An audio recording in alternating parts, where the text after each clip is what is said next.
여러분 안녕하세요. 후수파파입니다. 상가 사무실을 운영하다가 폐업을 할 때 원상복구를 해야 하는 경우도 있습니다. 그때 비용이 발생하겠죠. 그 비용을 정부에서 지원받는 소상공인 철거 지원금에 대해서 알아보겠습니다. 정확한 명칭은요, 중소벤처기업부에서 운영하는 희망 리턴 패키지 원스톱 폐업 지원 사업이고요. 여기에서 지원되는 철거 지원금이 얼마 전까지는 400만원까지였었는데 올해 2025년 7월 11일부터 최대 600만원으로 좀 많이 올랐죠. 금액이 올랐기 때문에 폐업하시는 우리 소상공인 분들은 상가나 사무실 원상복구 비용 중에서 최대 600만원까지 지원을 받을 수 있습니다. 아직 이거를 잘 모르시는 소상공인 사장님들이 많아서 오늘 자세한 내용을 좀 알아보겠습니다.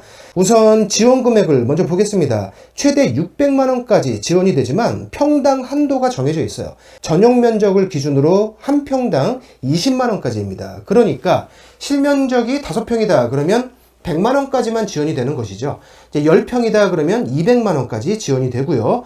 600만원을 전액 지원받으려면 전용 면적이 최소 30평은 돼야 합니다. 이렇게 면적에 따라서 지원받을 수 있는 최대 금액이 다르다.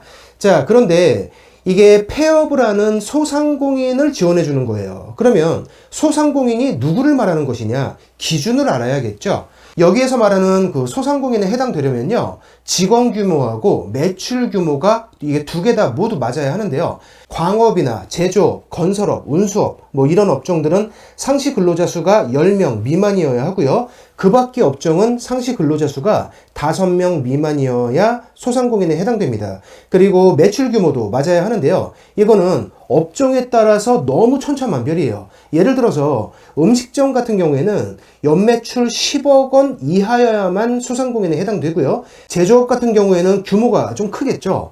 연매출 120억 원 이하입니다. 업종이 총 43개로 구분되어 있는데 소상공인에 해당되는 그 매출 규모는 업종에 따라서 모두 다 다르니까 이거는 직접 확인해 보셔야 해요. 확인하는 방법은 조금 이따가 알려드릴게요.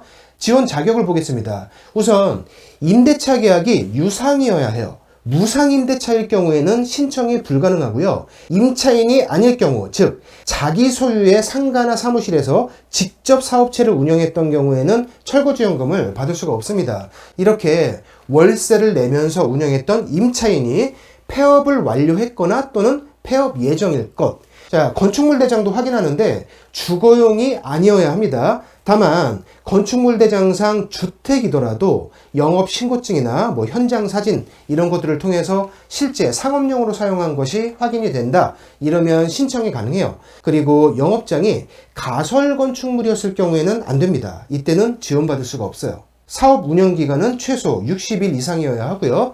제외 업종에 해당되지 않을 것. 예를 들어서 뭐 도박이나 사행성 업종, 유흥 업종 이런 업종들은 신청이 불가능합니다. 이것도 해당 홈페이지에 들어가 보시면 상세하게 나와 있습니다. 이 부분을 좀 눈여겨 보셔야 하는데 올해 폐업하신 분들만 지원금을 받을 수 있는 게 아니에요. 이게 소급 적용이 되기 때문에 정해진 서류를 제출하시면서 이제 신청을 하시면 지원금을 받으실 수 있고요. 마지막으로 실제 철거를 하면서 비용 지출이 있어야만 합니다. 업체를 통해서 뭐 견적서를 받고 비용을 지불하고 거기에 대한 뭐 세금 계산서 또는 현금 영수증을 받고 이런 증빙 자료들이 필요해요. 지원 절차는 복잡하진 않습니다. 이제 다만 필요 서류가 다 증빙이 되어야 하는데요. 일단 철거를 완료한 경우와 이제 철거 예정인 경우에 절차가 약간 달라요. 먼저 철거를 완료한 후에 신청하는 경우를 보면요. 철거와 폐업을 먼저 하고 그 철거 비용에 대한 정산 서류까지 다 포함해서 한 번에 신청을 합니다. 그러면 적격 여부를 검토한 다음에 지원금이 지급돼요. 현장 점검은 경우에 따라서 생략될 수 있습니다. 자, 아직 안 했다. 이제 철거할 예정이다. 이런 분들은 일단 신청 서류를 먼저 접수합니다. 적격 심사를 통해서 지원 자격이 된다고 하면요. 철거와 폐업을 진행한 다음에 그 들어간 비용에 대해서 서류를 다시 제출해요. 간단한 심사를 통해서 지원금이 나오고요. 지급된 이후에는 현장 점검이 있습니다. 이런 순서로 진행하시면 됩니다. 자, 오늘 안내해드린 그 내용들은 좀 핵심적인 내용들이에요. 내가 신청 자격이 되는지, 여기에서 말하는 그 소상공인에 해당이 되는지, 뭐 이런 부분들과 이제 필요한 서류들, 좀 더 자세한 상세 내용들은 인터넷에 희망 리턴 패키지 또는 철거 지원금 이렇게 검색을 하시면요. 중소기업 벤처부에서 운영하는 해당 홈페이지가 나옵니다. 거기에 상세한 안내가 굉장히 자세하게 나와 있으니까 한번 참고해 보시고요. 여러 가지 이유로 폐업을 선택하는 우리 소상공인 사장님들, 그 중에 또 이제 내 돈을 들여서, 비용을 들여서 원상복구를 해야 하는 분들, 오늘 내용 잘 체크해 보시고 최대 600만 원까지 철거지원금 꼭 받으시기 바랍니다. 오늘 안내 영상은 여기서 마칠게요. 고맙습니다.